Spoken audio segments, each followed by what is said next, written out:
Alcohol chapter में क्या है, बेसिकली इसके रिवीजन में पहली हेडिंग होती है क्लासिफिकेशन। अल्कोहल के क्लासिफिकेशन क्या है? अल्कोहल का जो OH है वो नंबर्स में कितने हैं, एक OH है, दो OH है, तीन OH है। तो पहला क्लासिफिकेशन हो गया on the basis of number of OH group. बेटा इसे क्या क्या कहेंगे? Monohydric alcohol, dihydric alcohol and polyhydric alcohol.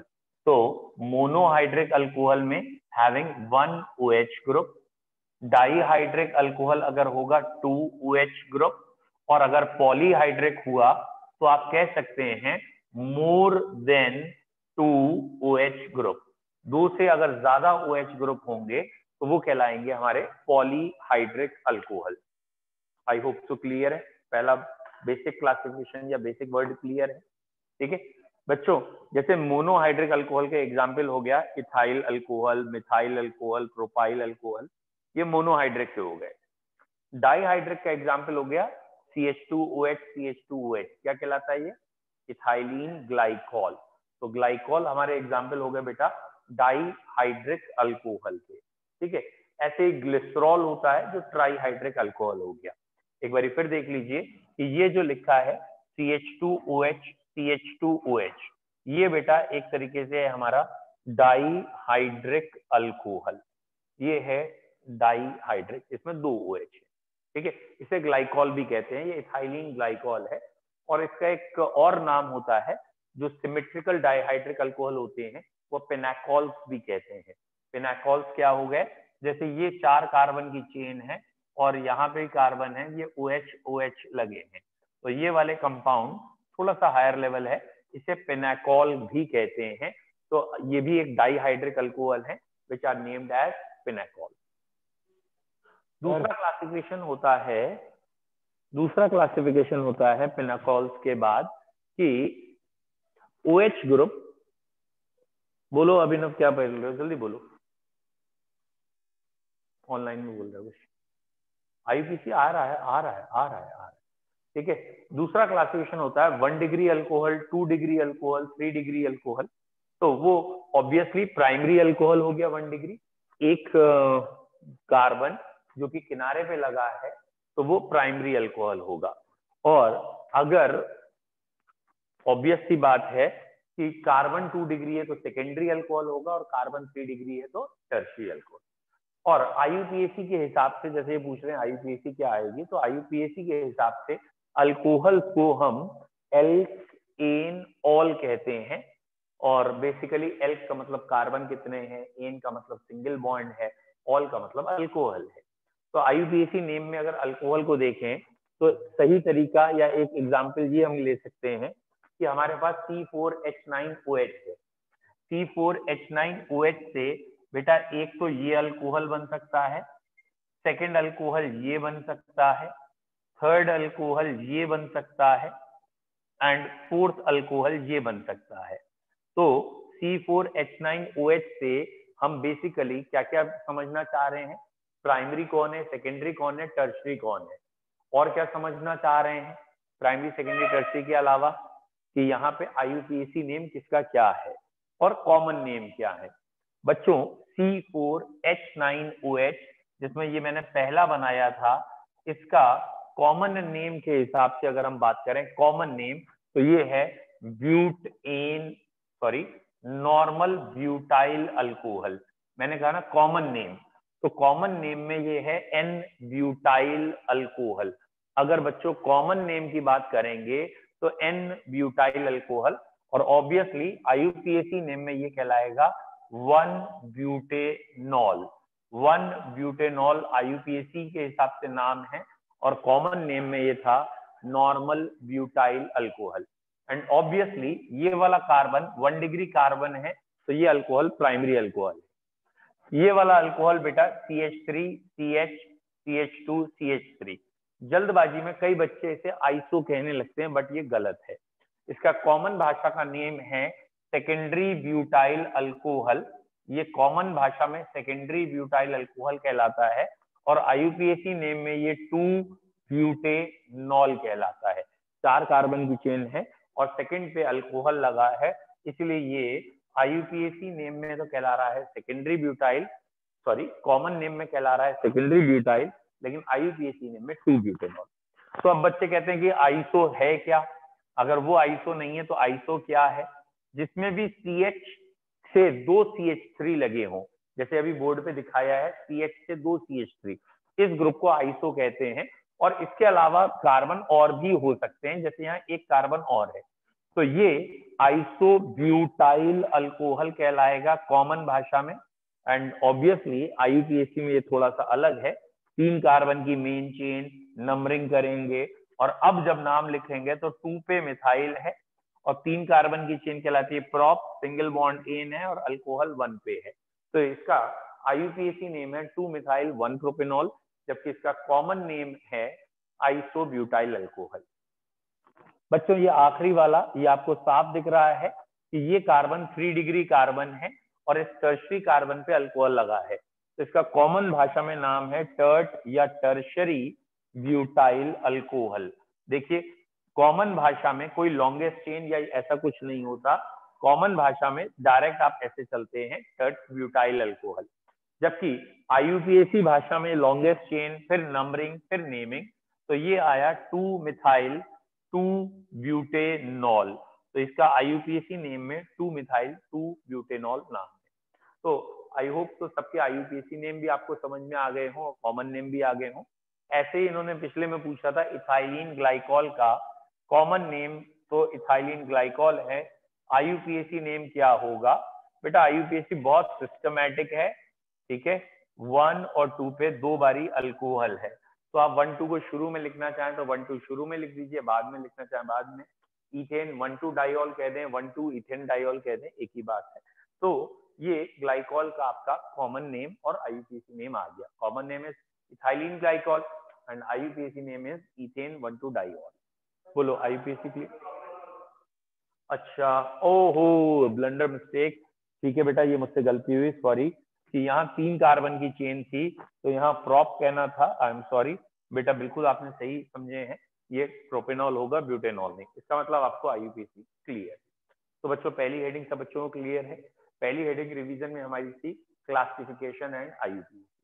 तो अगर आपने वाली बुक ले ली है, एक डेस्क पे तो दिख ही रही है, तो इसे आप ओपन करेंगे और मुझे लगता है होपफुली शुरू के 10 क्वेश्चन आपके IUPAC पे आए होंगे।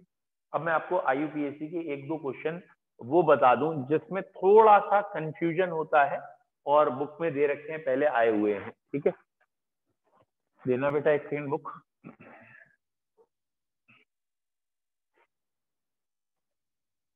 ठीक है, चलिए, वेरी गुड। मुझे उम्मीद थी ये 2-4 क्वेश्चन ऐसे जरूर होंगे जो बच्चों के गलत हो सकते हो IUPAC में। देखिए क्वेश्चन नंबर 1 ये है, ठीक है, ये दिया है क्वेश्चन नंबर 1, और बस यही सिली मिस्टेक अगर आपने थोड़ा सा जिसे कहते हैं ना ओवरकम कर लिए तो केमिस्ट्री में नंबर पूरे में पूरे मिलेंगे। क्या सिली मिस्टेक इसमें होती है? ये जो इन्होंने दे रखा है, बच्चे 11th स्टैंडर्ड में तो सही करते हैं, 12th में आके जल्दबाजी करते हैं। बेटा आपने लिख लिया नाम, वेरी गुड, हम समझ गए हैं, ये इसकी लॉन्गेस्ट चेन है।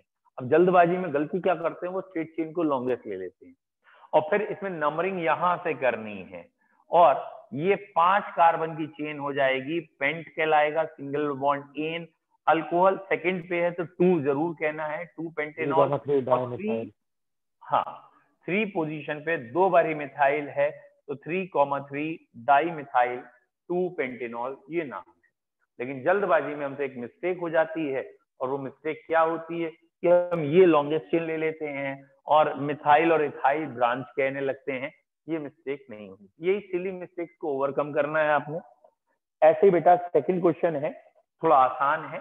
सेकंड क्वेश्चन में ये चेन है, यहाँ डबल बॉन्ड है, यहाँ पे एक तरफ डबल बॉन्ड से Br लगा है, एक तरफ मिथाइल लगा है और यहाँ OH है, तो इसमें तो कोई खास बात लग नहीं रही, कोई कंफ्यूजिंग पॉइंट भी नहीं है, बट वही है कि आप कहीं जरा सा डिस्ट्रैक्ट हुए और आपसे IUPAC नाम गलत हो जाएगा। तो ये लॉन्गेस्ट चेन हो गई, ये लॉन्गेस्ट चेन में नंबरिंग हो गई, 4 कार्बन की चेन कहलाएगी ब्यूट, डबल बॉन्ड आया है तो ईन है, ईन का नंबर 2 है, और आगे अल्कोहल है तो ऑल है, वो 1 पे है तो लिखो, लिखो नहीं लिखो चलेगा, ये और ये लिखने रह गए हैं। और बी पहले आता है ब्रोमो का, तो 2 ब्रोमो आएगा और 3 मिथाइल आएगा, 3 पे मिथाइल, तो ये नाम आ जाएगा। किसी बच्चे को डाउट है तो पहले पूछ लीजिए। और ऑब्वियसली नाम इन्होंने लगभग 15 नाम नहीं 13 नाम दे रखे हैं, जिसमें सिर्फ एक ईथर है, बाकी सब अल्कोहल है। तो मैं यही चाहूंगा आप लोग ये नाम ट्राई कर लो बेटा अपने आप भी। और मेन जो है तीसरा वो और करा दे रहा हूँ आपको, ये तीसरा भी मुझे ठीक लग रहा है। ये बेंजीन की रिंग है, और बेंजीन की रिंग के बाद यहाँ CH है, डबल बॉन्ड CH है, फिर CH2OH है, समवॉट ऐसा है ये आपका अगला। और इसका IUPAC नेम पूछा है, ये डबल बॉन्ड ही है, ठीक है। ओके ठीक है, बोलिए। 3 phenyl drop 2 in all। ठीक है, तो ये बिल्कुल सही नाम आप दोनों ने बताया कि 3 कार्बन की चेन है और थर्ड पोजीशन पे फिनाइल है, और 3 कार्बन की चेन कहलाएगी प्रॉप, और सेकंड पे ईन है, 1 पे ऑल है या खाली ऑल कहेंगे, यही नाम आएगा दिस वन। तो अब मेरी इच्छा बस ये है कि आपसे जो इन्होंने 13 नाम दे रखे हैं, चाहे वो उसमें ईथर है चाहे वो अल्कोहल है, आप सब करके देखेंगे और ये सारे के सारे नाम आप बताएंगे। ओके ठीक है, तो अब अगर आपके पास बुक हो तो बहुत अच्छी बात है, और नहीं हो तो इन बच्चों से बुक लेके या एक फोटो खींच के करिए। ठीक, चलिए अगली हेडिंग पे आ रहे हैं बच्चों। अगली हेडिंग है रिवीजन में method of preparation of alcohol. Alcohol को आप कैसे कैसे बना सकते हैं, और बेटा अल्कोहल अभी हम बात कर रहे हैं, फिनॉल से ज्यादा फोकस नहीं अल्कोहल पे करेंगे, ठीक है। तो कैसे कैसे अल्कोहल को बना सकते हैं, तो अल्कोहल से पिछला चैप्टर हुआ है एल्कीन, तो आपको याद आ गया होगा एल्कीन में अगर वाटर का एडिशन कर दें तो अल्कोहल बनता है। और वाटर के एडिशन में आपको याद आना चाहिए एक मेथड है डाइल्यूट H2SO4 से वाटर ऐड कर दें, alkene plus dilute H2SO4 alcohol. या एल्कीन की अगर कंसंट्रेट H2SO4 से करेंगे तो वाटर के साथ बॉयल करना पड़ेगा, तो क्योंकि वो एल्काइल हाइड्रोजन सल्फेट बन जाता है और वाटर से बॉयल करके फिर अल्कोहल बन जाएगा। तो एल्कीन की डाइल्यूट या कंसंट्रेट H2SO4 से अल्कोहल बनते हैं, और इन दोनों मेथड में मार्कोनिकॉफ लगता है और कार्बोकेटाइन स्टेबल भी होता है। तो याद क्या रखना है, मार्कोनिकॉफ आपके लेवल में इंपॉर्टेंट पॉइंट है। मार्कोनिकॉफ वाला अल्कोहल बनेगा, मतलब OH ग्रुप उस कार्बन पे जाएगा जिस कार्बन पे हाइड्रोजन कम होंगे या कार्बोकेटाइन जिसका स्टेबल है। मतलब ये अगर मेरा क्वेश्चन है कि यहाँ पे लगा है बेटा, लेट सपोज ये एक अल्कीन दिखा दी है और अब हमने कहा है डाइल्यूट H2SO4 से रिएक्ट करो, तो यहाँ पे CH3 है, CH है, CH3 है, CH3 ये, तो आपको पता लगना चाहिए वैसे तो कि इन दोनों डबल बॉन्डेड कार्बन ये जो है इन पे एडिशन होना है, और इस कार्बन पे एक हाइड्रोजन है, इस पे एक भी नहीं है, तो नेगेटिव पार्ट आपको यहीं पे ऐड करना चाहिए, और सारी वैलेंसीज सही रखिएगा, ठीक है। जहां H जितने रखने उस हिसाब से रखने के बाद यहाँ OH लगाएंगे, तो ये इसका आंसर आएगा, डाइल्यूट H2SO4 हो या कंसंट्रेट H2SO4। अब आपको याद आना चाहिए एक मेथड जिसका नाम था HBO। HBO क्या था, हाइड्रोबोरेशन ऑक्सीडेशन ऑफ एल्कीन। यहाँ पे एंटी मार्कोनिकॉफ लगेगा कि अल्कोहल जो बन रहा है वो लगभग एंटी मार्कोनिकॉफ तरीके से बन रहा है, यानी ये है प्रोपीन, और प्रोपीन की अगर रिएक्शन HBO कह दें, बेसिकली HBO रिएक्शन होता है डाइबोरेन से रिएक्शन, B2H6 से रिएक्शन, और अगले स्टेप में H2O2 और NaOH की प्रेजेंस में हाइड्रोलिसिस। तो बेसिक मीडियम में hydrolysis in presence of peroxide. तो याद रखना आसान है क्योंकि वर्ड परऑक्साइड आते ही दिमाग में एंटी मार्कोनिकॉफ आ जाएगा, और आपको बच्चों यहाँ याद रखना है, यहाँ आप अल्कोहल बनाएंगे बाई एंटी मार्कोनिकॉफ रूल। तो एल्कीन से अल्कोहल बन सकते हैं by anti Markovnikov rule, and I hope so याद होगा आपको कि ये बेसिकली एंटी मार्कोनी नहीं है, क्योंकि बेटा एंटी मार्कोनी एक मैकेनिज्म है जिसमें हम कहते हैं फ्री रेडिकल बनते हैं फिर मेथड होता है, ये ऑर्डिनरी मार्कोनिकॉफ ही हो रहा है। लेकिन याद रखने के लिए अभी तो हमारे एग्जाम में क्वेश्चन जो है वो रेक्टिफिकेशन नॉलेज पे है, तो आप याद रखिएगा 1 प्रोपेनॉल अगर बनाना हो तो डायरेक्ट वाटर का एडिशन दिखा सकते हैं बाई HBO रिएक्शन। बोलो क्लियर है। पहले मेथड एल्कीन क्लियर है। एल्कीन से क्या क्या हुआ, एल्कीन से आप चाहें तो मार्कोनिकॉफ वाला और चाहें तो एंटी मार्कोनिकॉफ वाला अल्कोहल बन सकता है HCO। कन्वर्जन समझ में आ गया कैसे होंगे इसके। जैसे बेटा उन्होंने कहा ना कि हमारे पास 1 ब्यूटेनॉल है, 2 ब्यूटेनॉल बनाओ, तो आप कहेंगे 1 ब्यूटेनॉल पे कंसंट्रेट H2SO4 डाल के पानी निकाल के 1 ब्यूटीन बन गया। ठीक है, कंसंट्रेट H2SO4 क्या करता है, डिहाइड्रेशन, 1 ब्यूटीन, और 1 ब्यूटीन में फिर डाइल्यूट H2SO4 डाल दिया तो 2 ब्यूटेनॉल बन गया। समझ में आया। या आपके पास 2 प्रोपेनॉल था, अब आप चाहते हो 1 प्रोपेनॉल बन जाए, तो 2 प्रोपेनॉल का डिहाइड्रेशन करेंगे, क्या बन जाएगी, प्रोपीन। प्रोपीन की HBO रिएक्शन कर देंगे और HBO से 1 प्रोपेनॉल बन जाएगा। समझ में आया। तो ये एक तरीके से एल्कीन से अल्कोहल बनाने के तरीके हो गए। बोलो क्लियर है। चलिए नेक्स्ट मेथड, अगला मेथड अल्कोहल बनाने का एल्काइल हैलाइड चैप्टर से होगा। अब कॉमन सेंस है, एल्काइल हैलाइड चैप्टर हम पढ़ चुके हैं, पिछला ही चैप्टर था। तो आपको अगर याद आ गया हो, एल्काइल हैलाइड यानी RH, और उसकी रिएक्शन किससे करें, वेरी गुड, या तो हम NaOH KOH ले लें लेकिन वो एक्वस होना चाहिए, या मॉइस्ट Ag2O ले लें, तो उससे क्या बनेंगे, अल्कोहल। और अगर आपने अल्कोहलिक ले लिया तो एल्कीन बन जाएंगे, अल्कोहलिक KOH NaOH, याद है। तो ये जरा प्रैक्टिस कर रखिएगा कि ये रिएक्शन जब आ जाती हैं तो बच्चे काफी गलती करते हैं। जैसे ये मैंने एक एल्काइल हैलाइड बनाया है, तो एग्जाम में उन्हें समझ में ही नहीं आता, अच्छा ये एल्काइल हैलाइड था, याद ही नहीं आता।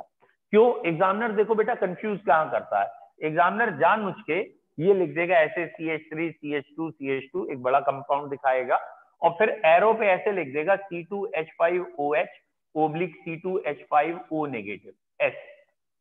अच्छा, उस समय बच्चे को याद ही नहीं आता ये क्या कहना चाह रहा है, यहाँ उसे ध्यान ही नहीं आता ये क्या हो रहा है, क्या हो रहा है, ये दिख रहा है। तो ये विलियमसन रिएक्शन का रिएजेंट है, RONA और ROH। अल्कोहलिक मीडियम में RONA आ रहा है, ये रहा RO, आगे Na होगा, Na दिखाया नहीं जाता, तो ईथर बनते हैं या एल्कीन बनते हैं। ये क्योंकि अल्कोहल है, अल्कोहलिक मीडियम में एल्कीन बनाएंगे और एक्वस मीडियम में ईथर बनाएंगे, याद आ गया। तो यहाँ एल्कीन बनानी है, ठीक है। और अभी हमने जो बात कही उसे देखिए, एग्जामिनर कैसे लिखेगा, वो कहेगा इसकी रिएक्शन मैंने OH नेगेटिव इन C2H5OH की है, तो याद ही नहीं आता भाई ये NaOH कहना चाह रहा है, और C2H5OH का मतलब अल्कोहलिक NaOH कहना चाह रहा है। समझ में आया। तो अल्कोहलिक NaOH डाल रहा है तो एल्कीन बनानी है, यहाँ 1 प्रोपीन या प्रोपीन बन जाएगी, और अगर यही वाटर लिख देगा तो एक्वस हो जाएगा और एक्वस में अल्कोहल बनेगा। बोलो बच्चों, पहली हेडिंग क्लियर हो गई कि एल्काइल हैलाइड से अल्कोहल बन सकते हैं, या तो मॉइस्ट Ag2O या एक्वस NaOH से करेंगे तब अल्कोहल, और अगर अल्कोहलिक NaOH ले लेंगे तो एल्कीन। तो ये जरा ध्यान रखना, अल्कोहलिक वाला पॉइंट थोड़ा इंपॉर्टेंट है और क्वेश्चंस में गलती कराता है। तीसरा मेथड हम चाहेंगे ग्रिग्नार्ड रिएजेंट से बना ले। तो अगर आपको याद आ गई, ग्रिग्नार्ड रिएजेंट की अगर कीटोन से करते हैं तो tertiary alcohol, 3 degree alcohol, very good. और अगर हायर एल्डिहाइड से करते हैं तो 2 डिग्री अल्कोहल, और अगर फॉर्मल्डिहाइड से करते हैं तो 1 डिग्री। तो आपको याद कैसे रखना है, शॉर्टकट ये है, ये कार्बोनिल है, ये ग्रिग्नार्ड रिएजेंट है, और अगले स्टेप में हाइड्रोलिसिस है। तो ये वाला R यहाँ, वाटर का H यहाँ, ऐसे याद रखना है। तो बच्चों आपको ऐसे याद रखना है, ये प्रोडक्ट अल्कोहल बनेंगे। तो कार्बोनिल का कुछ पार्ट जो ओरिजिनल है वो तो बाद में भी दिखेगा, खाली अंतर क्या आएगा, एक तरफ R आएगा जो ग्रिग्नार्ड रिएजेंट से आएगा, और एक तरफ H आएगा जो वाटर से आएगा। तो अल्कोहल आर ऑप्टेड, यहाँ अल्कोहल बनेगा। बोलो बच्चों क्लियर है। अब इसी में आप अप्लाई कर लीजिए, अगर ये दोनों H होते तो फॉर्मल्डिहाइड होता, दोनों H होते तो फॉर्मल्डिहाइड होता, तो इस कार्बन से 2 H और R यानी RCH2OH, यानी ये प्राइमरी कार्बन हो जाता है किनारे वाला, तो ये प्राइमरी अल्कोहल। अगर यहाँ एक R पहले से लगा होता तो यहाँ पे भी एक R होता, यानी इस कार्बन से 2 R दिखते, सेकेंडरी अल्कोहल। और अगर ये कीटोन होता तो कौन सा अल्कोहल, टर्शरी। और इसके बहुत सारे क्वेश्चन आए हैं इस रिएक्शन पे, अभी आप जब क्वेश्चन पेपर या उठा के देखेंगे तो आपको दिखेगा ग्रिग्नार्ड रिएजेंट वाली रिएक्शन बड़ी हिट रही है।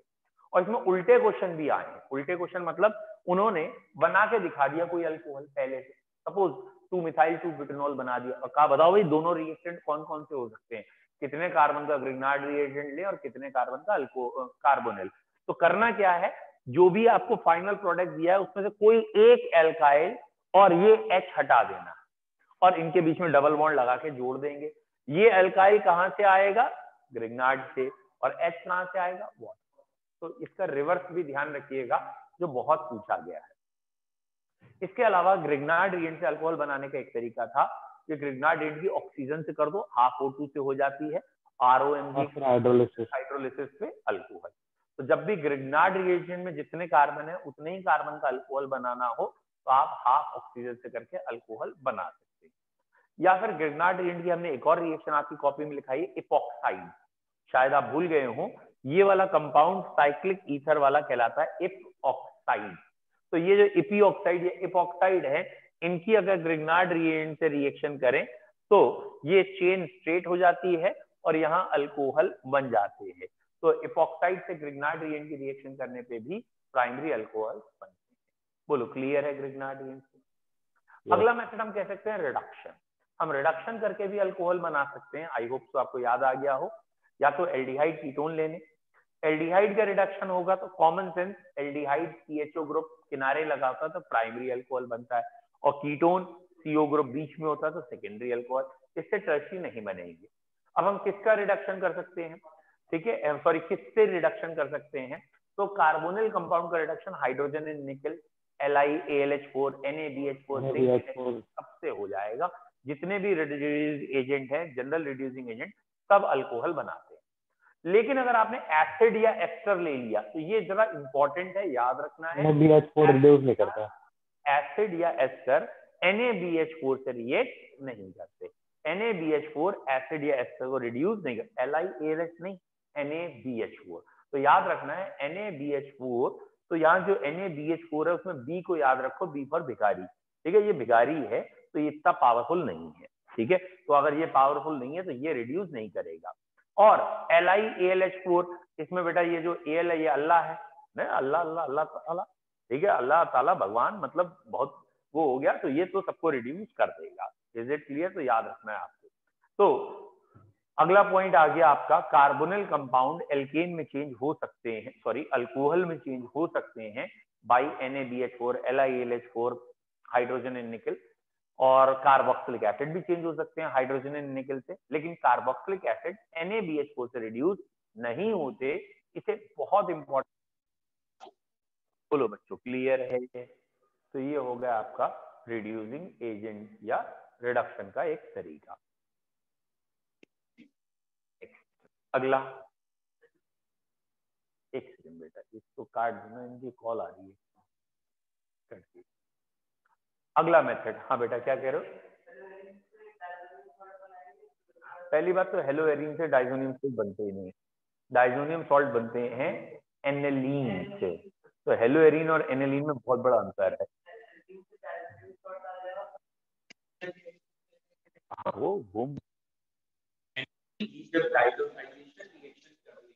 तो 0 to 5 डिग्री सेंटीग्रेड में डाइजोनियम सॉल्ट बनते हैं, और वही डाइजोनियम सॉल्ट में अगर 5 डिग्री नहीं होता तो अल्कोहल बन गए होते, फिनॉल, या वाटर से बॉईल करते तो फिनॉल बनते। लेकिन वो फिनॉल के लिए मेथड है, अभी हम बात कर रहे हैं अल्कोहल के लिए।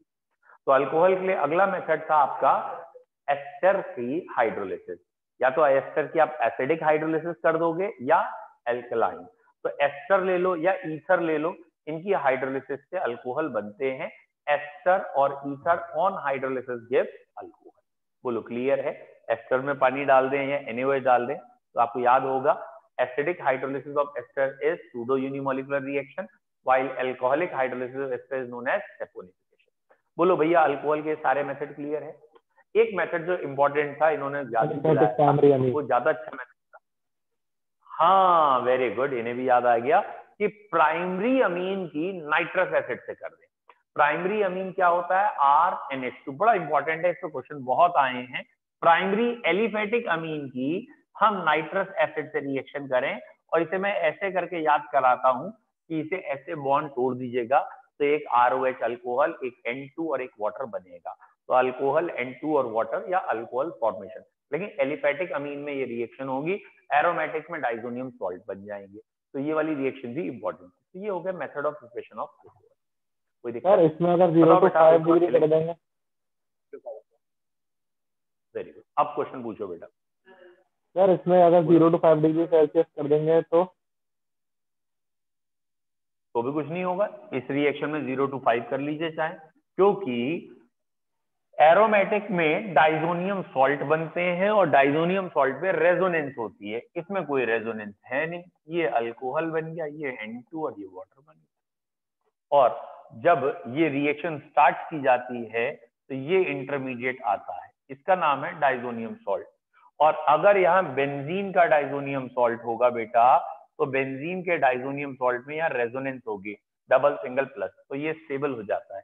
जबकि एलिफेटिक के डाइजोनियम सॉल्ट में कोई रेजोनेंस नहीं है, इसलिए एलिफेटिक का डाइजोनियम सॉल्ट टूट जाता है, R पॉजिटिव और N अलग हो गया या N2, और इस R पॉजिटिव पे OH आ जाता है, अल्कोहल का फॉर्म। और पूछो। रिडक्शन, ये लिखा है रिडक्शन, कार्बोनिल कंपाउंड लीजिए और हाइड्रोजन पास कर दें निकल कैटलिस्ट की प्रेजेंस में, ये डबल बॉन्ड हटके सिंगल बॉन्ड हो जाएगा, एक H यहाँ आएगा बेटा, एक H यहाँ, मतलब डबल बॉन्ड हटा तो दोनों दो एटम जो है दोनों की एक एक वैलेंसी खाली हो गई, दोनों को एक एक H मिल गया, अल्कोहल बन गया। यही अगर कार्बोक्सिलिक एसिड होगा तो वैसे तो कार्बोक्सिलिक एसिड पहले इसमें जाएगा, लेकिन हम डायरेक्ट दिखा देंगे, अगर आपने हाइड्रोजन एंड निकल लिया है तो ये प्राइमरी अल्कोहल बनाएगा, वाटर अलग हो जाएंगे, तो ये रिडक्शन कहलाएगा, अल्कोहल बनना। तो ये हो गया अल्कोहल के मेन मेथड ऑफ प्रिपरेशन। इसके अलावा एक और होता है, दैट इज स्टार्च से अल्कोहल या इथाइल अल्कोहल कैसे बनता है, तो वो अब हमारे कोर्स में इस साल के नहीं है, क्योंकि उन्होंने आखिरी के, और इवन कल नोटिफिकेशन उनका भी आ ही गया है कि हम कोशिश यही करेंगे कि बच्चों को दैट इज जो हम कोर्स रिड्यूस दिया है, रिड्यूस सिलेबस, बस उसी में से अटेम्प्ट करने को मिले। लेकिन बच्चों आप लोग मिसगाइड हो रहे हो, एक बार फिर उनका ट्वीट या दोबारा से सुनिएगा। बेसिकली जो मैंने 2 बारी सुन के मुझे लगा, वो ये कह रहे हैं वी विल गिव ऑप्शन, ठीक है। मतलब आप ये मान के चलो जैसे 100 क्वेश्चन का पेपर आता है IIT नीट का, सपोज कंपटीशन की बात कर रहा हूँ 12th की नहीं, तो 100 क्वेश्चन का जो पेपर आता है वो इस बारी 100 की जगह 125 क्वेश्चन का होगा और उसमें 100 क्वेश्चन करने होंगे। तो वो जो 25 क्वेश्चन ऊपर के होंगे, वो जो चॉइस जिसे कह रहे हैं, वो बेसिकली उस पार्ट से हो जाएंगे जो कट गया है। तो जिस बच्चे ने वो पढ़ रखा है तो उसका भी नुकसान नहीं है, तो जिसने वो पढ़ रखा है उसका ज्यादा फायदा है, उसको चॉइस ज्यादा मिल रही है। और जिसने वो नहीं पढ़ा है तो आपके लिए वो चॉइस थोड़ी है, क्योंकि आपने तो वो पार्ट पढ़ा ही नहीं था, तो उसमें से तो आपने कुछ अटेम्प्ट ही नहीं करना। समझ में आ रहा है? जैसे सिंपल लैंग्वेज में, दूसरी भाषा में समझो मैं क्या कह रहा हूँ। मान लो आपके एग्जाम का पेपर मैं सेट करूं और उसमें कहूं कि 125 क्वेश्चन आएंगे, ओके, और 125 में से 25 क्वेश्चन फ्रेंच लैंग्वेज के आएंगे, ओके, और बाकी 100 क्वेश्चन आपके इंग्लिश लैंग्वेज के आएंगे। इंग्लिश का पेपर हो रहा है और 25 क्वेश्चन जो है फ्रेंच के। तो ये जो 25 क्वेश्चन की चॉइस भी है, तुम्हें 100 ही करने हैं, तो ये चॉइस किसके लिए है? जिसे फ्रेंच आती है उसके लिए चॉइस है, जिसे फ्रेंच नहीं आती उसके लिए तो 100 ही क्वेश्चन है, 100 में ही करना है। तो ये कोई बच्चे सोच रहे हैं ना कि हमें चॉइस मिल रही है एग्जाम में, ऐसा कुछ नहीं है। आपने जितना पढ़ रखा है उसमें जितने क्वेश्चन आ रहे हैं तुम्हें उससे करना है। हाँ, अगर आपने एक्स्ट्रा भी पढ़ रखा है, जैसे केमिस्ट्री में मैंने आपको कोई टॉपिक नहीं छोड़वाया एक्सेप्ट एवरीडे लाइफ, या पॉलीमर एक आध बच्चे ने वो भी पढ़ लिया था, तो आपको चॉइस मिल रही है, क्योंकि मैंने अरेनियस इक्वेशन भी पढ़ाया, सॉलिड स्टेट में भी पूरा पढ़ाया, मतलब सारे चैप्टर में हमने पूरे चैप्टर पढ़े, जो भी उन्होंने कट किया हमने वो भी पढ़ा है। और इवन पी ब्लॉक तक में भी हम सारे ही पढ़ रहे थे। सेकंड बैच में थोड़ा बहुत एक आध टॉपिक हमने नहीं पढ़ा है, बाकी सब पढ़ा है। तो चॉइस आप लोगों के लिए है जिन्होंने पूरा पढ़ा है, और जिन्होंने पूरा नहीं पढ़ा उनके लिए चॉइस थोड़ी है, उनके लिए तो बस कह रहे हैं हम चॉइस है तुम्हारे लिए कि तुमने जो नहीं पढ़ा वो मत करना है, ठीक है। लेकिन चॉइस का असली फायदा उन बच्चों के लिए है जिन्होंने पढ़ रखा है, ठीक है। तो ये हो गया अल्कोहल के प्रिपरेशन। अब आप वही है, अब घर से पढ़ के नहीं आए हो, क्यों टॉपिक नहीं पता था, अब आप फिर से बुक ओपन करेंगे और अब सेकंड हेडिंग देखेंगे, प्रिपरेशन ऑफ अल्कोहल, उसको और प्रॉपर्टीज या जो भी हेडिंग है दिखाइए बेटा। अगली हेडिंग क्या है बुक में? मतलब बुक नहीं रहा तुम यार, ले लो यार बुक, क्योंकि मैं इसी को फॉलो कर रहा हूँ, तो आप ले ही लीजिए यार। ये तो कोई दूसरी किताब लग रही है, ये तो रेडिएट कीटोन चल रहा है। ठीक है, ठीक है, वेरी गुड। अब इसमें जो सेकंड हेडिंग है अल्कोहल और फिनॉल, ठीक है, तो इसमें ओहो दोनों मिला के दिए हैं। तो इन्होंने कहा है भाई पूरे ही क्वेश्चन साथ में है, प्रिपरेशन, प्रॉपर्टी एंड यूजेस, तीनों के क्वेश्चन साथ में। ओके, यानी हम पूरा रिवाइज कर लें तभी इसको उठा सकते हैं। ठीक है, प्रिपरेशन भी है, प्रॉपर्टीज भी है, यूजेस भी है, तो आप तीनों रिवाइज कर लेंगे तभी आप इसे उठा पाएंगे। चलिए 4 बज गया है, आज थोड़ा कम ही रख रहे हैं, और कल आप घर से पढ़ के आएंगे अल्कोहल। और मेरे हिसाब से तो वैसे अगर आप अभी ना इस मोड को तो आप पढ़ ही चुके हो। अगर अभी आप ऑनलाइन वाले मोड में देख रहे होते तो शायद मैं स्लाइड, एनसीईआरटी बुक डायरेक्ट दिखा देता आपको, बाकी आपकी मर्जी है। ठीक है, आप लोगों ने कल जिद की थी कि देख लो, आना है आना, तो मैं आ गया आज। लेकिन मैं आपको ये दिखा रहा हूँ कि आप अपना फ्यूचर देखें, ना कि मजाक। आप अगर अपना फ्यूचर देख रहे हैं तो शायद आपको ये वाला मोड आप पढ़ चुके हो। उस मोड में भी मैं ही हूँ, है ना। तो उस मोड में मुझे लगता है अब आपको ज्यादा समझ में आएगा। वो तो तुम लोगों ने कल इतना इंसिस्ट किया तो मैं आ गया, कि आपने बार बार कहा नहीं आइए हम 7-8 जने हैं, तो मैं आ गया पढ़ाने। लेकिन मुझे अभी भी फील हो रहा है, क्योंकि अभी 2 से 3 का बैच मैंने ऑनलाइन ही लिया था और 11th का लिया था। आप विश्वास नहीं मानोगे, the topic is water. Water पढ़ाते समय कोई भी टीचर बोर हो जाएगा, क्योंकि ये पढ़ाना बड़ा अजीब सा होता है कि ओशंस में कितने % वाटर है, यहाँ कितने % है, बॉडी में कितने % है, फिर वाटर की फिजिकल प्रॉपर्टी, सब बकवास है, सब बहुत इजी है। और यूजुअली एक रीडिंग में सबको आ जाएंगे, और मैक्सिमम स्कूल के टीचर्स या बाकी टीचर्स कहते हैं यार खुद पढ़ लेना, कुछ नहीं है। अब इसी का जब मैंने उन्हें एनिमेटेड दिखाया, कार्टून बने हुए आए छोटे छोटे, और उसमें ओशियंस की फोटो आई, रेन वाटर में बारिश होती हुई दिख रही, तो बच्चों को थोड़ा इंटरेस्टिंग लगा। 2-2 ऑब्जेक्टिव क्वेश्चन इजी इजी थे, उसके बाद में इंटरेस्टिंग लगा, स्लाइड्स देखने में मजा आया, और उसे मुझे एक्सप्लेन करने में भी ठीक लगा कि चलो यार कुछ तो आ रहा है सामने, मुझे कम से कम रट के तो नहीं खड़ा होना पड़ रहा ना, कहाँ कितने % क्या है। तो बच्चों को भी इंटरेस्ट हुआ, टॉपिक भी हो गया। और बिलीव मी, सारे बच्चे ये कह रहे थे कि स्कूल में पूरा हाइड्रोजन चैप्टर 11th वालों को 2 दिन में पढ़ा दिया गया, और मैं 6 दिन से पढ़ा रहा हूँ। और अभी पहले दिन मैंने खाली हाइड्रोजन की पोजीशन बताई और आइसोटोप बताए थे। सेकेंड डे मैंने हाइड्रोजन की खाली प्रिपरेशन करा पाया, फिर हाइड्रोजन की फिजिकल एंड केमिकल प्रॉपर्टी करा पाया 3rd एंड 4th डे में। और फिर अब हाइड्रोजन के बाद 5th डे में हाइड्राइड कराया, और हाइड्राइड 3 तरह के होते हैं। 4th एंड 5th डे में खाली हाइड्राइड हुए, आयनिक, कोवलेंट, मॉलिक्यूलर। और आज 6th डे में हम वाटर पे आए। अब हम हार्ड एंड सॉफ्ट वाटर पढ़ेंगे, और उसके बाद हम 11th में पढ़ेंगे हार्ड वाटर के बाद कहीं जाके हैवी वाटर, मतलब इतना H2O2, बड़ा टॉपिक। तो 10 दिन में करीब मैं चैप्टर करा पाऊंगा, जबकि मैं टेक्नोलॉजी का हेल्प लेके करा रहा हूँ। लेकिन वो आप प्रैक्टिकली सोचो ना, जिन बच्चों ने 10 दिन में हाइड्रोजन चैप्टर मुझसे पढ़ा है, उन्हें 12 कह रहे हो, 2 साल कह रहे हो, मैं कह रहा हूँ 4 साल तक वो नहीं भूलेंगे जिस टेक्निक से वो पढ़ रहे हैं। जिस स्लो, एक तो एक स्लो पढ़ रहे हैं, ऊपर से एनिमेटेड भी देख रहे हैं, विजुअलाइजेशन भी है, तो उनके लिए बेटर है।